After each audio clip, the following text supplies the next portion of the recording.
Hi friends, hello সবাইকে। তো দেখো, সকাল সকাল আমি চলে গেছি ছাদে। আর ছাদের অবস্থা দেখেছো একবারে? এই তো সামনেরটা ধরো, সামনের বাড়ি হয়েছে, নতুন বাড়ি হয়েছে।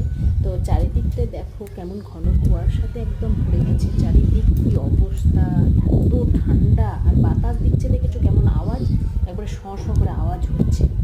তো ওয়েদারটা যেন একদম অন্যরকম। আর প্রচণ্ড ঠান্ডা পড়েছে, তবুও এসছি ছাদে, যেহেতু আমার ওয়াশিং মেশিনটা ওপরেই আছে। তো এবার কাপড় তো কাচতেই হবে। কেমন বাতাস দেখো তোমরা।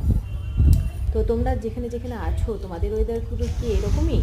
তো নিশ্চয়ই অবশ্যই তোমাদেরও আশা করি এরকমই হওয়া উচিত, কারণ প্রত্যেকটা জায়গাতেই নাকি বলেছে এবার ঠান্ডা পড়বে প্রচণ্ড হারে।